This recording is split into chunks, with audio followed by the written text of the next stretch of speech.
Hello and welcome to today's webinar, Data Privacy, Learn What It Takes to Protect Your Information. I'm Teresa Resick, Director of Webinars here at AIIM, and AIIM is your host and producer of today's event.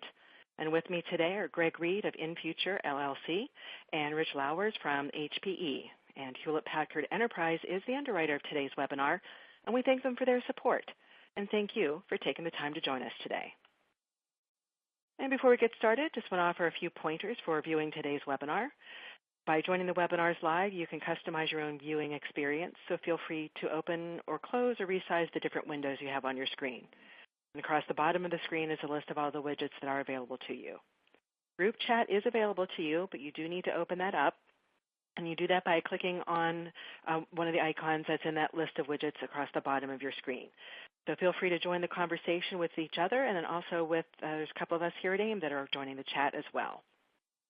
But just do know that everyone will be able to see and interact with each other in this group chat feature. Do ask questions of the speakers throughout the hour using the Q&A feature, and that's to the left side of your slide area. We will hold these questions until the end, where we should have about 5 or 10 minutes to answer them. You can also use this feature to ask for technical assistance. And you may download a PDF of the presentation at any time. Just look to the resources list, and that's to the right of the slide area. And there are a few other documents and links in there to help you learn more about today's topic. At the end of the webinar, a brief survey will open on your browser, and it's also open at the bottom of your screen today. And just would appreciate getting your feedback and other suggestions for other topics for us to cover. This webinar is being recorded, and it will be posted to AIIM.org's Webinars Resources page in just a few days. And now I'd like to introduce our speakers that we have with us today. And Greg Reed is the CEO of InFuture, and it's a management consulting firm focused on information management, privacy programs, and their implementations. Greg is a former EY and Accenture partner and has implemented information management systems across the U.S., the Asia Pacific, and Europe. He is also certified in U.S. and European privacy regulations and in international privacy program implementations. Greg's primary industry focus is in the global pharmaceutical and biotechnology industry. And we also have with us Rich Lowers, who is the information governance subject matter expert at HPE. Rich has been working with content, document, records, and business process management for more than 15 years. His technical experience and business knowledge has enabled him to solve some of the incredible business challenges the growth and regulation of information poses to companies. He's always looking to tell the story of how information management can help the individuals and their companies. So right now, I'm going to turn things over to Rich Lauer to begin our chat today. Rich? Good afternoon or good morning, depending on where you are. So I want to really start out with a premise, right? My premise is that data privacy is truly a function of three key components here: information security, information governance, and the law. Right? And these components really are the things that we need to get good at in order for us to really achieve data privacy. And you know, the kind of nirvana that I think about, you know, when we're talking about data privacy, is that we know what we have, we know where we have it, and we know what we're going to do with it, or what we're obliged to do with it, or what we want to do with it as an organization, or what we intend to do with it, but then should we be precluded because of some other issue like regulatory or legal issues, you know, what our obligations are. That nirvana really gives organizations the ability to affect not only good data privacy behaviors, but also to do a million of other positive things when it comes to, you know, trying to manage their data or leverage their data for business objectives or for advancing the company forward. I think that there really is a framework that organizations really need to put together in order to kind of achieve good balance between those factors, right? You know, if you're the IT department, right, you've got some things that you need to do to be able to affect the retention of information, right, to protect that information for specific periods of time as defined by the business and in a way that is immutable when it comes to the law, or in a way that's easily accessible when it comes to internal auditing, or in a way that allows you to affect inexpensive retention, especially if you're a company that has requirements to keep things for very long periods of time, right, for 50 or 100 years or those types of things. You also have to affect the ability to manage that information through a business process to hopefully either manage it to be leveraged or manage it out and actually do disposal of those things. And then you've got to have some ability to know what it is to affect things like holds or information requests from your regulators on behalf of your business partners, or really just to kind of identify information and provide some analytical skill to that, right? And these core services really are the framework for being able to do lots of other things, like be able to affect good security and controls because you know what it is, you know what you need to do with it, to be able to put your business rules against it, right? Because you know what it is and you know what business rules are applying to that. And at the enterprise level, you're able to then say, I've got a set of rules that I can now affect across this information. I can go ahead and do the good things that my business partners are asking me to do. I can do the responsible things that an IT organization needs to do to manage information out or to take routine information and rationalize it down to hopefully inconsequential or actually delete that information, and hopefully be able to affect that within the rules and automate that across your organization. This is the part where I hand off to Greg. Hi, thanks, Rich. Good afternoon, everyone. My name is Greg Reed. I'm with Infuture. What I want to do, we have a lot of things to go over here. The first thing I'd like to start with on this slide is about privacy and what the enforcement regulatory bodies are. We're going to go through a couple of different ones and then back it up to a higher level. My objective is to share with you a lot of detail, then take a step back and bring it to the 50,000-foot level so that you can say, here's some distinct actions I can take in my organization that will meet my privacy obligations. Obviously, every industry is a little different. There are some idiosyncratic privacy obligations by industry. What I want to do is talk about the general nature of privacy, both in the U.S. and the EU, that's also followed within the Asia Pacific and most other countries as well. So let's start with the Federal Trade Commission. The Federal Trade Commission is a large regulatory body in the United States. It has enforcement over a number of privacy activities in most of the industries within the United States. There are some industries that are out of its purview. Won't go into those, but pretty much 90% of the industries and 90 or even probably 95% of the companies in the United States fall under the Federal Trade Commission's regulatory purview. So look at the bottom bullet point there. The FTC does enforce, and enforces very hard against privacy issues and releases and breaches within organizations, and they do it under their unfair and deceptive trade practices, policies, and regulations. So they do go after people, and they're going after companies, I should say, and they go after them in a number of different ways, all the way from warning letters to shutting the company down to significant fines and so on. So they take it very seriously, and there's a number of case law examples out there of the FTC going after different groups. What I want to bring here, and they're not, I don't want to say they're a bad group of people because they're trying to help the consumer be protected. They came out with a guidance document last year that was actually very good, and there are 5 points there, and we're going to go through these points in a little bit more detail as we move forward, and I'm going to go through them very quickly right now. First of all, the FTC recommends companies take stock, which is you have to know where your PI, your inventory of your data, is located. You have to know what you have, and so that you can protect it. Number 2, we're going to talk about the minimization of data, scaling it down. Number 3, self-explanatory, locking it up, making sure there's physical, electronic processes and policies, administrative and educational activities to ensure that those who shouldn't get to private data, your PI, can't get to the PI. Number 4 is if you don't need it, get rid of it. This kind of goes against the big data theorem, but again, if you don't need data, if you don't need content, electronic records management is a great way to take that into account and get rid of data you don't need. Number 5, plan ahead. They say you will be breached. If you haven't already been breached, you may not know about it, but you will be breached. How do you take that activity into account, and how do you plan for that? Rich, go ahead. Well, so the thing that really I think has been giving the most coverage recently is the global data protection rules as enacted by the EU.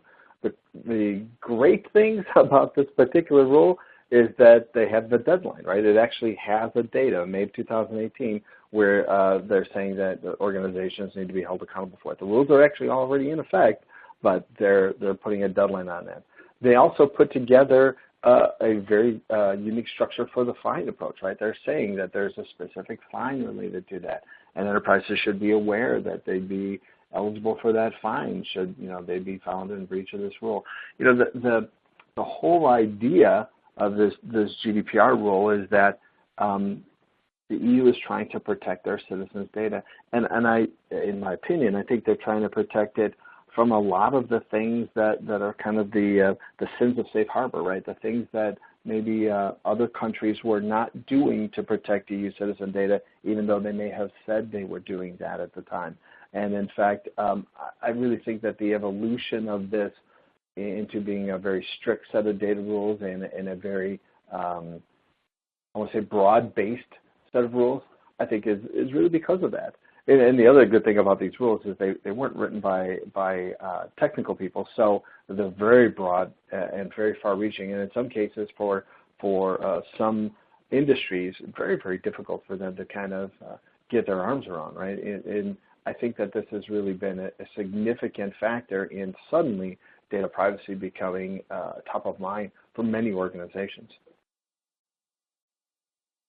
Thanks, Rich. So let's talk a little bit more about the GDPR. The GDPR is an evolution from the 1995 directive, which was one of the first major privacy laws, per se, in the world that really enforced privacy requirements across a large landmass, which is Europe. As Rich noted, the GDPR is going online in May 2018, although Germany and some other member states are currently implementing that sooner. I want to go through some of the recitals and articles that are quite important under the GDPR, especially if you operate in Europe. In the United States, perhaps not, but if you do any work in Europe, these are very important areas to consider. Number one, that data protections and privacy protections must be built into the system by design and by default. That's called out a number of times. If the systems that are under development, and we're going to talk about the SDLC, the software development lifecycle, don't have those, you will be in breach of the GDPR. Data must be secured by technical means. Of course, very similar if you know HIPAA, which is the health regulatory law in the United States, then very similar to HIPAA. There has to be technical controls. And what's interesting, number three, and also a bit onerous, is that if a breach occurs, if that breach is considered to be risky to an individual, in other words, a customer database is breached, doctors, medical database is breached, those people, the data subjects, they're called in EU, must be notified within 72 hours. Okay, we're not talking days or months under HIPAA. We're talking literally within 3 days, calendar days, that those people must be notified. So it's a whole different level of process that has to be built in. And finally, number four, if you read the GDPR, which isn't that bad of a document to read, there are a number of other articles and recitals that talk about information governance, policies and procedures, and so on, technical requirements. The GDPR has teeth, and it's big teeth. Infringement fines can range up to 20 million euros per breach, or 4% of the global revenue of a company. Now, a company like IBM, 4% of the global revenue is a big number, and that's per incident. So they are very serious about this, but I would encourage you, if you do operate in Europe, to print out a copy of the GDPR. It's about 100 pages. You can actually, about 60 of them are applicable to the normal person. The other 40 are for them over there that deal with the member states. But I'd read those. They're actually very, very easy to understand. So if we bring it up a little bit here and talk about information governance and how it applies to other areas, the FTC, the EU GDPR are really only a couple of examples of what's privacy laws and regulations that are out there. Specific industries fall under certain privacy laws and regulations. HIPAA and high tech, if you're in the healthcare provider industry, the healthcare insurance industry, you know about that. If you're a bank, you've heard of Gramm-Leach-Bliley, the Gramm-Leach-Bliley Act. My take is that the GDPR is essentially HIPAA re-engineered. If you know HIPAA and read the GDPR, you'll see a lot of similarities between the two. U.S. states also have very specific privacy requirements. Massachusetts, where I live, has a very strict privacy requirement, the 201 CMR 17.00. California has numerous, and other states have them as well. And often they will preempt the federal regulations. In other words, they are stricter than federal law, which means they preempt and means you have to live up to those by individual state. And there's a lot of regulatory bodies out there today. There's the FTC we spoke about, the FCC, DHHS, Office of Civil Rights for HIPAA, for enforcement of HIPAA, and other countries and regions, the EU, the GDPR, Canada has PIPEDA, and China's CPL. So the most important part of all of this, and I'll get back to the middle bullet points, is understanding what your company is obligated to do. Okay, you can't do it all. Okay, but you need to look at where your company operates, the industries it's in, and the type of data that it processes. That will tell you which laws and regulatory requirements you are required to follow. What makes it a little bit difficult and fun and complex at the same time is the definition of personal data differs between the different privacy laws. They're consistent in some ways, different in the others. Then also, certain laws will say you have to store and process data differently. So this impacts your IT group and how they work, because they may have to meet numerous regulations at the same time. And then at the same time, they all require, how does a company actually deal with a breach? What is the process for a breach? And we'll get into that here in a second. So bringing all this up back maybe to a 100,000-foot level, I've read and studied a number of privacy laws around the world, and they all have a lot in common. There are some idiosyncrasies, but take comfort, they're all not completely divergent from one another. First of all, the first bullet point, there's PI data controls required around the private information that you hold in your organization, which may differ, the definition may differ depending on the law, but you're always going to need policies and procedures and public notices on your website. That's a given with almost every privacy law that's out there. Your systems designs and builds have to integrate privacy and information governance capabilities inside of them. We'll talk about how that's done here in a moment. They talk about anonymizing data so it can be shared without breaching a PI, and pseudonymizing data. We won't get into what that means. That's a GDPR term, and it's a brand new word that came out a few years back. But how to do that with data structures and columns. One of the most important areas, we'll get into this in a bit, is data minimization and making sure that your retention policies, your records management policies, and so on are very tightly controlled. In other words, you're not keeping data around that you don't need, especially if it's PI data. Their technical environment requirements they use the word reasonable, practical, industry standard, state-of-the-art, and I'll explain that in a second, readily available technologies and procedures. I use the example of two-factor authentication for administrators. I was talking to an attorney general from a state last year at a privacy conference, and they said if the organization does not use two-factor authentication for its systems administrators and somebody breaches that system using an administrator password, they guess it or what have you, the AG said there's not a lot of discussion at that point. Then there's infringement and then enforcement. So state-of-the-art, used in a number of different privacy laws, means not the most expensive, not the best per se with quotes around it. It means what your industry is using. So don't take the term state-of-the-art meaning you have to go buy the best. You can, and that's great, but you're not obligated to buy the best, most expensive technology to secure. You need to have breach prevention, preparation, notification, response technologies, processes, procedures, all that ready to go. They will ask about that. How did you prepare for a breach? Once the breach has occurred, they will come and they will talk to you about how you prepared for it and what you did after it. And we'll talk about data access and minimization here in a second.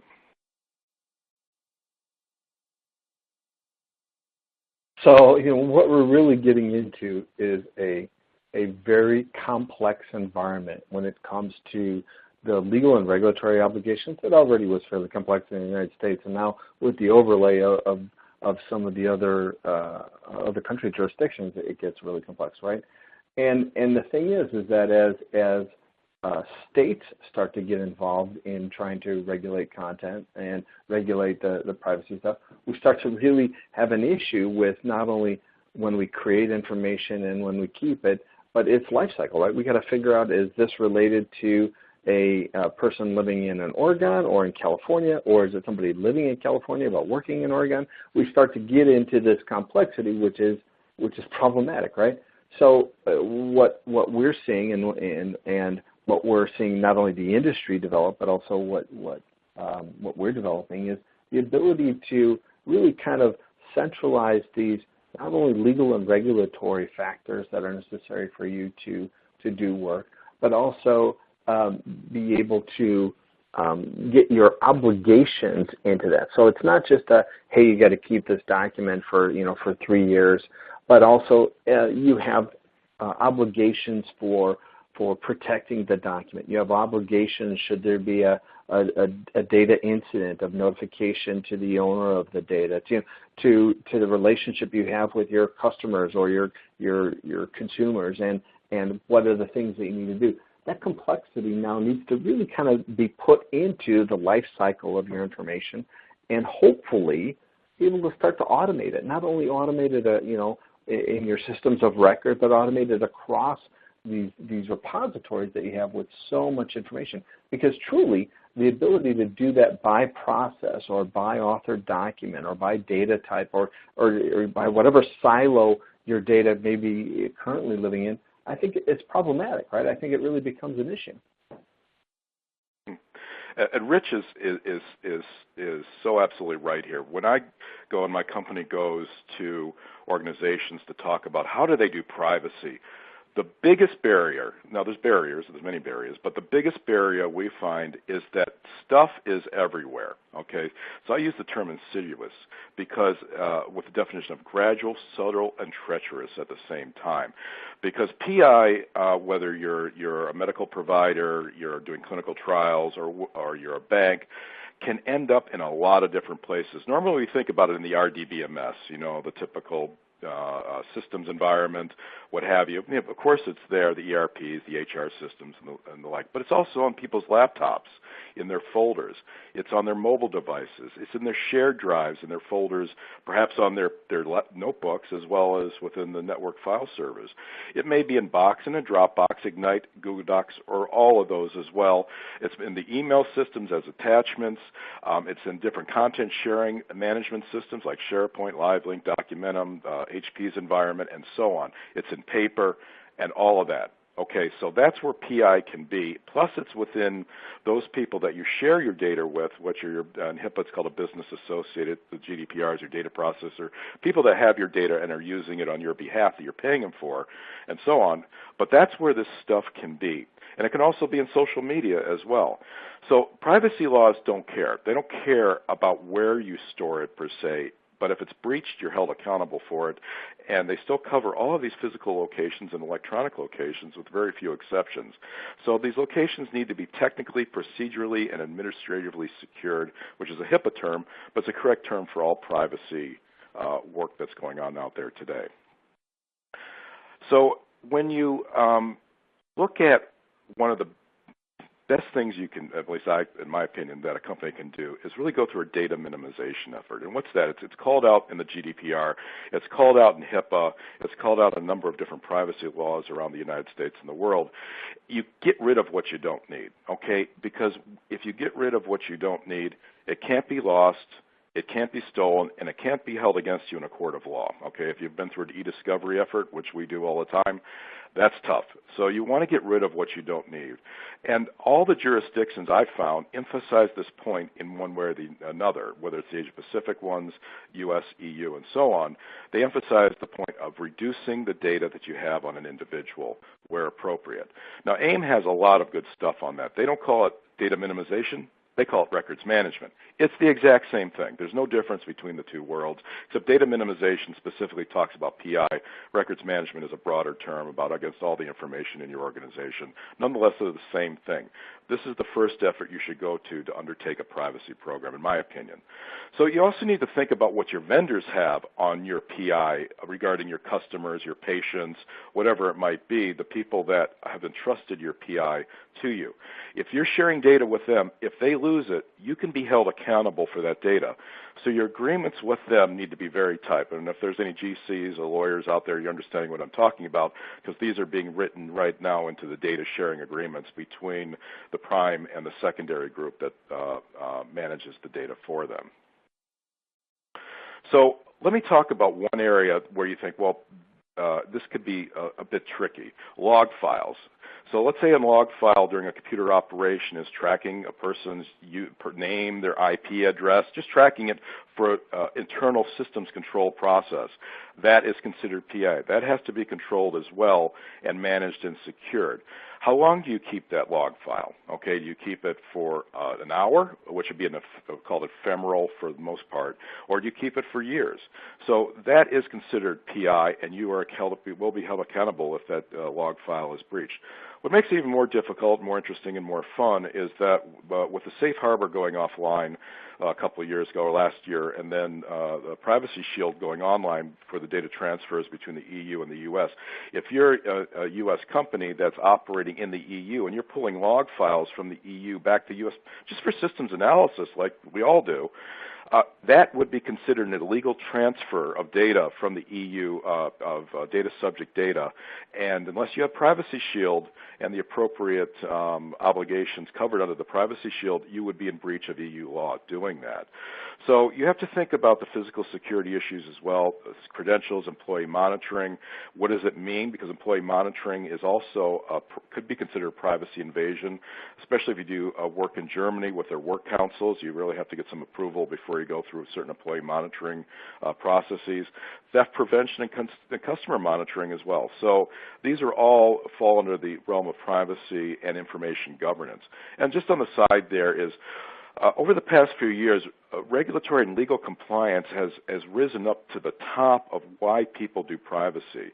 It's interesting that marketplace reputation and brand have kind of dropped a little bit, but what's risen and continues to go up is that companies are being held accountable for their privacy breaches and lack of following the regulatory and the statutes, or the regulations and the statutes. As a result, more and more companies are saying we got to do privacy, not just because it's a good idea, but because we're going to be fined an enormous amount of money if we don't, and perhaps criminal time as well.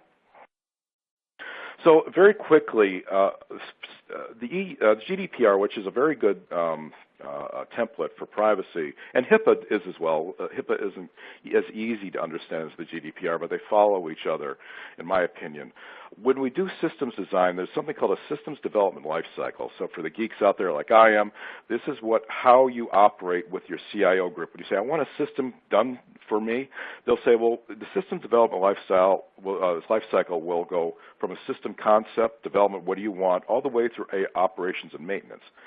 Now, where you want to start thinking about privacy and information governance is at the planning stage there on the left. If you do it at the development stage with the not here, way too late, you'll have to go circle back around. So privacy and information governance are absolutely critical to having those discussions at the very beginning of your systems development. If you don't have that, I'll go to the next slide here. You're going to find, if you look at the second bullet point, if you're a real data architecture geek, you'll find that if you don't take into account privacy, information governance, and security requirements very early on in the systems development lifecycle, the table layouts, the underlying foundation of your systems, the application architecture, the code, even the presentation layer won't meet the needs of privacy and information governance. And you'll have to go back and recode all that, redesign it all as well. And believe me, we do a lot of that work helping companies understand where their data tables, the RDBMS, the data servers, cannot meet privacy requirements, and it takes a lot of money to go back and fix those things. So at least if you're going to start a new system, take those into account in the beginning, and make sure that whether you use Agile or whatever, there's a number of different SDLC religions, I'll call them out there for lack of a better term. They're all pretty good. Whatever you use, make sure privacy, information governance, and security are baked in right from the very beginning on that. Otherwise, you'll do a lot of reinvention and paying, again, for the same thing. Well, Greg, I'm going to break protocol a little bit and ask you a question that you kind of put into my head. Does Privacy Shield self-certification somehow or another protect organizations from some of their data privacy obligations in GDPR, or is it minimal? Or can you describe that a little bit better? Oh, that's a long discussion, but it doesn't. Oh, is it? Okay. Well, let me finish the statement. So the Privacy Shield is a replacement because of Schrems, who was a gentleman who sued under the European Court Justice, saying the Safe Harbor Act that was in place for a number of years between the U.S. and EU did not meet the needs of the directive or the GDPR, and he won, and so the Safe Harbor was thrown out, and Privacy Shield came online, which is between the FTC, and they monitor that in the United States, and then there's a central court or group in the EU that does that. So the question is, does it remove obligations? No, it actually increases the obligations of an organization to follow certain European requirements, and also gives the right for the EU to come and enforce against a company in the U.S. if they do not follow those requirements, and the U.S. government will support that enforcement. But what it does allow is the free transfer of HR and non-HR data, depending on which you sign up for, which version of the Privacy Shield, to transfer data between the U.S. and the EU without having to go through certain derogations like contracts and other mechanisms to do that. So it's a way of making it far more efficient, but it does obligate the organization to more than they perhaps are doing today. Cool. Well, thank you. That really helps. So, again, I'm going to get into the complexity of these policies, and these obligations really warrants a look from, at least from a service profile when it comes to IT organizations, to be able to provide fairly basic services to the business, to be able to, through a combination of those services, affect, really policy-based secure content management. That's kind of what we see as what's needed. That can go, from the left-hand side to just file analysis, content analysis, being able to break open documents that are in, unstructured repositories or SharePoint or even legacy old ECM systems, identify the duplicates, identify the courtesy copies, look at the system of record and determine, is this just a child copy of this, or is this a PDF rendition of the same document? Not an exact duplicate, but close enough to be able to call it a courtesy copy. Take that analysis information and be able to determine, what needs to be kept, where does it fit from a classification or a categorization perspective, and what are our obligations to do that. And also to Greg's point, on the right-hand side, really talk about the structured data areas, right? Being able to identify that my data within my old ERP systems needs to be managed out, right? Maybe it has exceeded its capability or its value from a retention perspective, or maybe I have some new obligations now to encrypt that data or to put it in a position where, should there be a data loss event or a penetration of my security systems, that my obligations to notify are reduced, right? I may need to still tell my regulator, but I don't have to let Rich know or let him know that there was some sort of a data breach.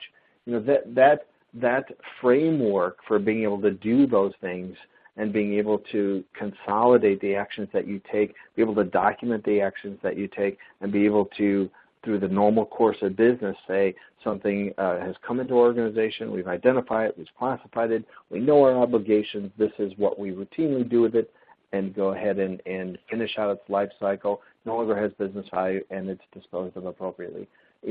As much as I think as that's kind of their nirvana, it is doable, right? It is something that we are seeing implemented in organizations. Probably a renewed focus more on the privacy and encryption and protection of specific document types, but I think that more broadly, as organizations are spending effort and time to actually look at documents for personally identifiable information, do the exact same thing for personal health information, do the exact same thing for identifying, the ERISA documents related to HR, transactions, or identify other things that are related to your retention schedule or your business policies and start to act on them in an automated fashion, and hopefully then only have to deal with the exceptions to that, right?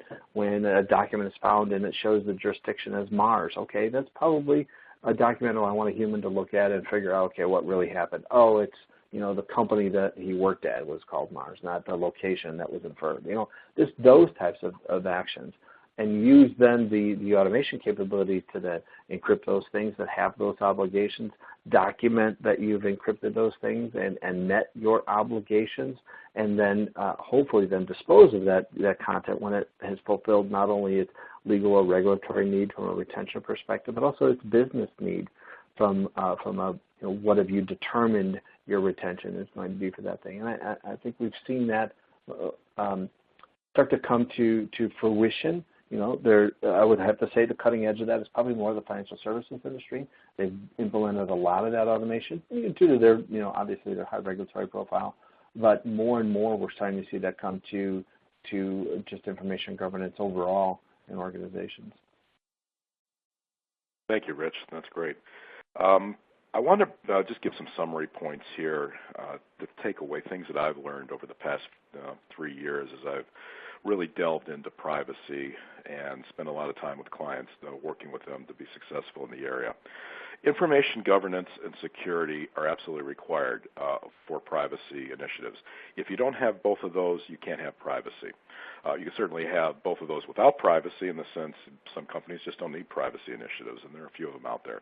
Nonetheless, if you're going to undertake privacy, you need information governance and you need security, and those have to be aligned. We do a lot of work with the CIOs and the GCs, the compliance officers, the information governance groups, and so on. There is no one group in many organizations that's responsible for all of privacy. Some groups and companies are fortunate enough to have a data privacy officer or a privacy officer of some capacity, but there is no island. There's no one person is an island in this. You have to work across the technology, human resources, policies and procedures, all of this, and training in order to create a good privacy program. One of the things that I found interesting, there's a lot of requirements, especially HIPAA and GDPR, and again, I think GDPR is kind of a re-engineered HIPAA, but more clean HIPAA in my opinion. There's a lot of requirements for technology, but there's no laws or regulations that say that you have to have a superhuman or extraordinary information governance or security effort. In other words, you don't have to go beyond what would be a normal standard approach to information governance and security. They use the words in these laws: practical, reasonable, industry standard. But what is very important to note is that these have to be proactive and by design. In other words, you can't look at this, we've just been breached, we need to do something.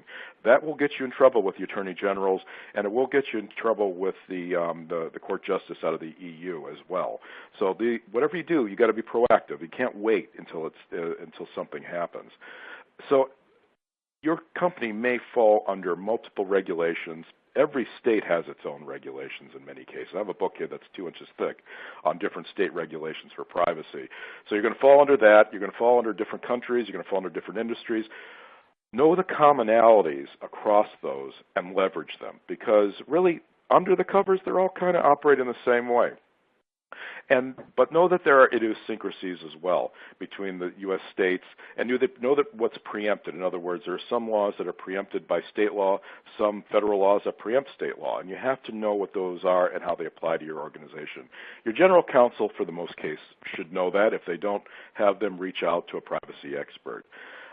Know that you're also responsible, company is responsible for having PI in all of its locations, and PI that is shared with its business associates, it's PI that could be on your employees' computers, and so on. A company is responsible for all of that. It's not just what's in those RDBMS systems, as Rich talked about. It's everywhere. And I just spent, just for fun, I'm going to law school on the side. We spent an entire week talking about privacy and social media and how companies these days, and there's a lot of cases coming out where companies are held accountable if their employees go out and share PI on social media like Facebook, Twitter, Instagram, or whatever of the company. The companies are held accountable and liable for that. So social media is now a different channel that privacy can be lost across as well. And finally, my opinion is you got to have good technology. You got to have great security. You've got to have all that. But if you're going to spend an extra dollar, once you got all that on privacy, put it into training and communications. Most of the privacy and data breaches that go on out there are not caused by hackers. They're not caused by people trying to steal something. They're caused by people on the inside making a mistake. More training, more policies and procedures, very clear, very direct, very nice and clean policies and procedures help the employees understand what they should and shouldn't do. And that, if you're going to spend some extra money, right then and there you're going to get the biggest bang for the buck. After you have your technology and information governance online, that's where you're going to get the biggest bang for the buck for your privacy and your security and information governance areas.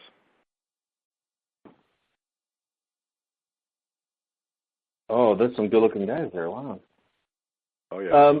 So, Tony, I have a great question from Tony Shepard, really talking about how legacy systems are really problematic for this. And Tony, you're getting into a really great segue for me in that we've had these conversations with a lot of our customers in that how legacy systems really can't enable a lot of the requirements that they have from a data privacy or even just from a retention and disposal method. What we've been doing with many customers is utilizing the framework I talked about, right? The ability for organizations to manage structured data on the right-hand side. And if you notice, one of the capabilities that we then have is once I know what data has specific retention requirements or unique retention requirements, one of the things that we can do as a company is help our customers either decommission those legacy systems yet still retain the data that has some obligations from a retention or from a regulatory profile perspective, and be able to keep them outside of the authoring application. So, good example, if somebody's decommissioning a PeopleSoft system. Well, we can go ahead and pull data out of that PeopleSoft system, find all employees with a separation date, that is, less than 5 years, keep those as a record in my record management repository, and then decommission the PeopleSoft system because I don't have any active employees in there. I've kept the ones that I'm obliged to keep in my records management system, and now I no longer have not only a place where data could be lost from a penetration perspective or a system that I need to keep updated and patched in order to keep it current. I've removed some IT obligations at that point, yet still kept the data that I was obliged to keep and documented that process in a way that protects me from my regulator. So I think that is how many organizations that we know of are handling some of their obligations when it comes to legacy systems.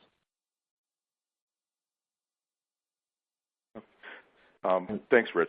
There's a question in there from Megan. It's a really good question, and it talks about, can you expand more on the key differences between data minimization and records management? Data minimization is a concept. It's the idea that I can have data, PI data, private information on my customers, patients, what have you, more than I need in order to do my business. Okay, now there's a lot of gray area around that, unfortunately, and there has to be some discussions because a lot of people like to keep data for analysis and just because it feels good to have data. But data minimization is the concept of I want to get rid of all the PI data so that I can't be breached from it, I can't be stolen, and so on. And it's a concept more than it is what I consider a technique. Records management is a technique. Records management is a thoughtful way of looking at all the data across the organization, including PI, or it could be just limited to PI if you want to start there.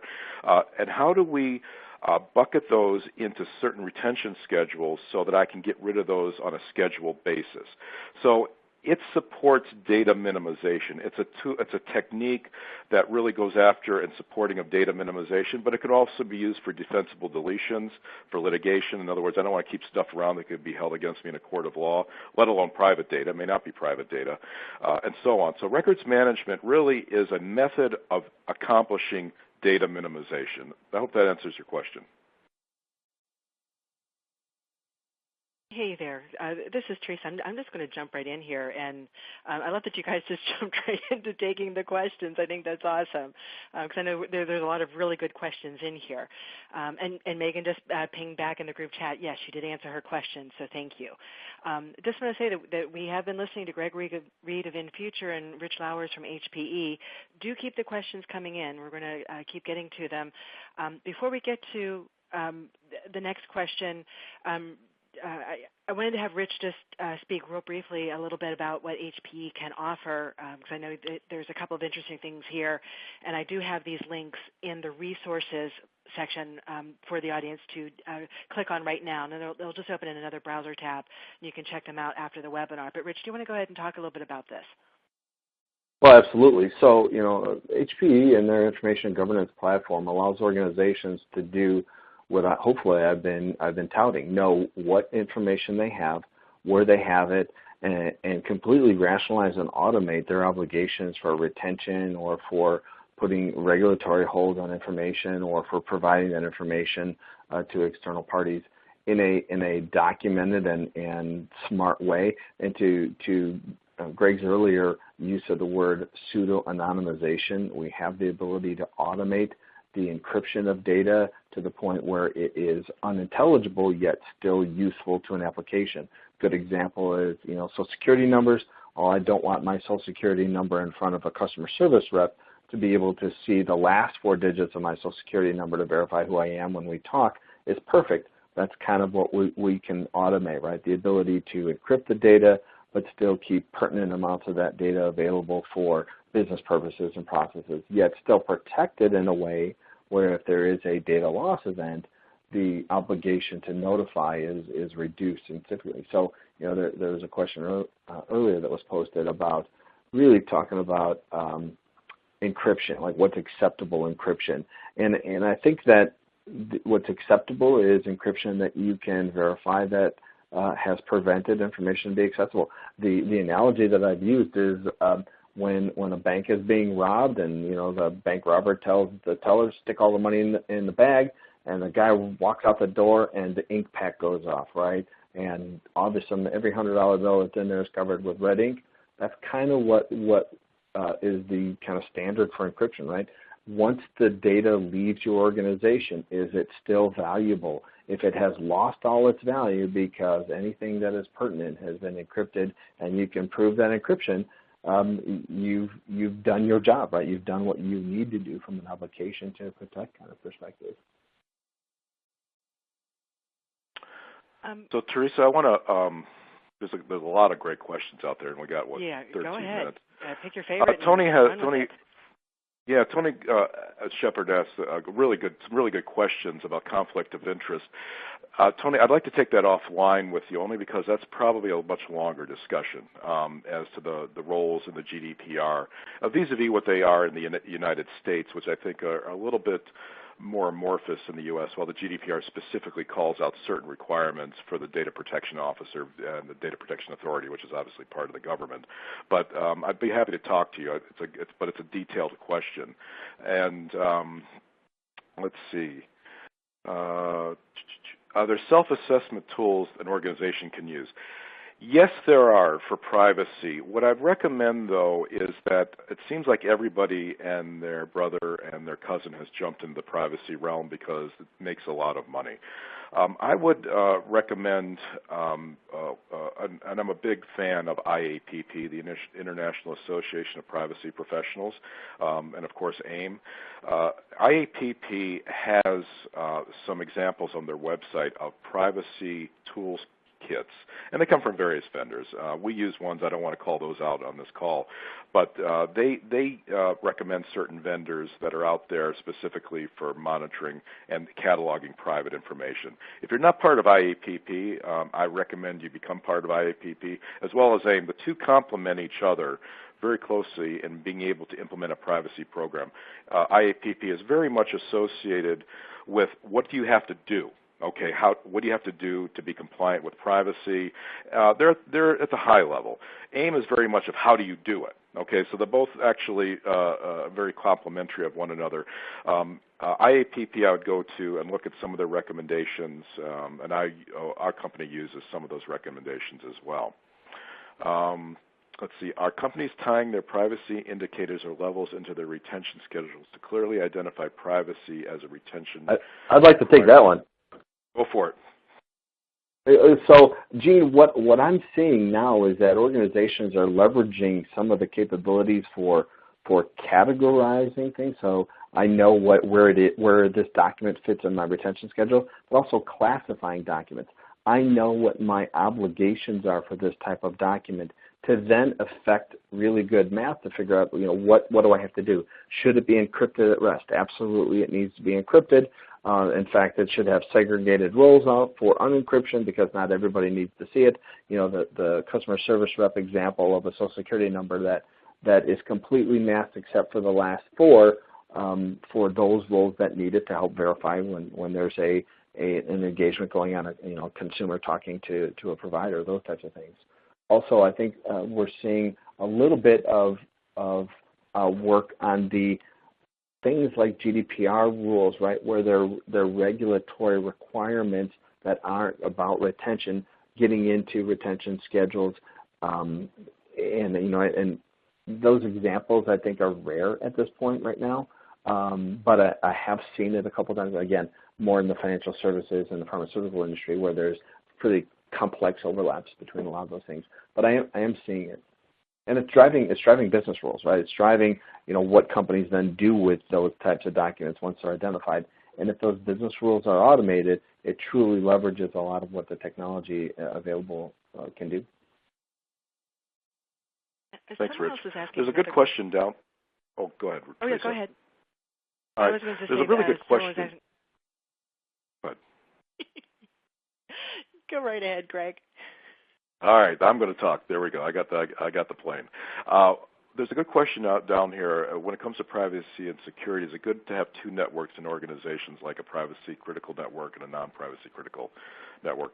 No, because that won't work. And let me tell you why. Let me give you an example. Amazon ships something to the EU. Within that record of shipment is a person's name, their address, phone number, email. That's all PI according to the GDPR. But it's also, they bought a monitor or whatever. So PI and non-PI data have to work together during the business process. You can't separate the two out. Otherwise, you won't be able to conduct a transaction, most likely. Now, maybe in some cases you can, but even medical records, there's going to be some PI data and some non-PI data that have to work together to conduct the transaction for the hospital or the insurance company, or if you're doing clinical trials for the the actual subject or the participant in the clinical trial will have certain PI and non-PI data. So you do this logically. You don't do it physically. Then there's a question about EDRM, Electronic Digital Rights Management. Very different things. EDRM allows the ability of a company to control how its content is disseminated, track who's using it, and the like. There's more to it than that, but that's the 15-second overview. Privacy is not that at all. There's two different worlds. Privacy is how do I control the information that's been entrusted to me by an individual and ensure that it's only used for the purpose that it was intended on being used for within my organization, okay? Or if I share that private information with another organization, such as a business associate or somebody who processes like ADP on my behalf, how do I ensure that they follow my protocols, that I keep up my obligations to that person based on my privacy notice? So EDRM is a distribution mechanism and controlling of security and tracking of who's using what. This is a different world, but it's a good question. I'm going to jump back in here for a second because there's just a couple other things that I want to mention here. And thank you very much for this. This has been a fabulous conversation to listen to. Thank you. Just wanted to let everyone in the audience know that there is an ebook AIM has out right now about moving from ECM to Intelligent Information Management. Download that at aim.org/IIM. It's a really good overview of where ECM in general is moving towards, because it is incorporating all the different facets of everything that we talk about within the industry and how that is all dovetailing together. So that's a really good read there. And also one of the things you mentioned earlier in the presentation is having training. And yes, it's one of those, train frequently, train often. One of those training resources that AIIM makes available to you, there's a variety of different resources that we have available to you, whether it's online training, deep dive, or quick study type of courses, in person. There's just a lot of different training resources that AIIM has available to you, in addition to all the training that so many other types of organizations or in-house training has. So it's one of those things to avail yourselves of.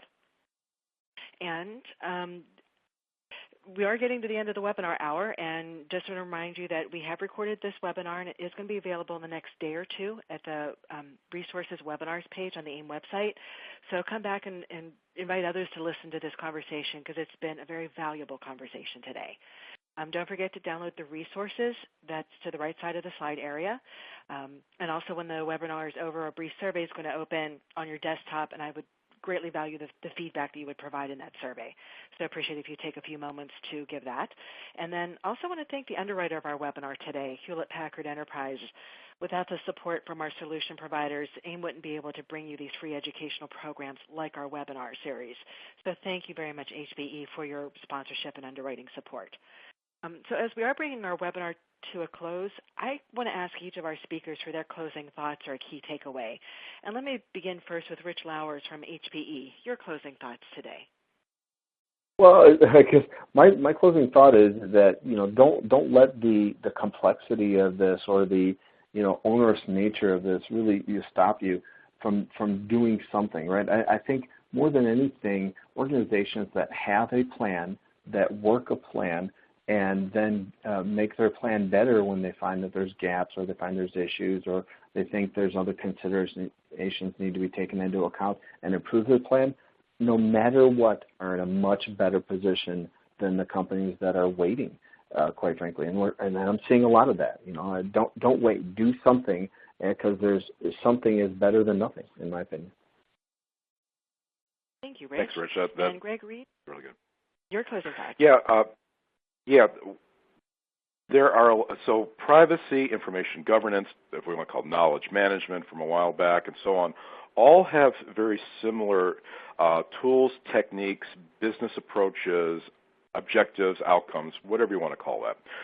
If you're looking for budget, the way I look at this, two ways to do it, is you aggregate a number of the privacy, information governance activities, security, under one umbrella, because you will be doing the same thing for all of those, and you can leverage the money across all 3 or 4 or 5 different activities that are out there. Number 2, if you're looking to connect it, you need to connect it. Find your organization's mission statement, their overall goals and objectives as a company, and so on, and tie privacy and information governance to those pillars. And if you read those very carefully, usually there's something in there about being focused on the customer, having a good reputation in the marketplace, and all that. Privacy definitely fits into that. And privacy done well will save you money. It's not just the lack of enforcement against the company. It will also make a more efficient company. As a shameless plug, I'm honored to be on the board of directors of AIIM. It's a great organization. AIIM has enormous amounts of materials for very little money. All right, so becoming a professional member is just a little bit of money per year, a couple $100 or less. The training materials are absolutely outstanding. So if you're looking on how to do this, looking for a way to get up quickly and going on privacy, information management, information governance, AIIM has done that. It's been done 1,000 times. Don't reinvent the wheel for the sake of a couple $100. It's out there and it's for you. Teresa, thank you very much for putting this together. It was an honor being part of it. Well, thank you, Greg. And thank you, everyone, for your time today. For AIIM, this is Teresa Resick, and we will see you next time. And have a great afternoon.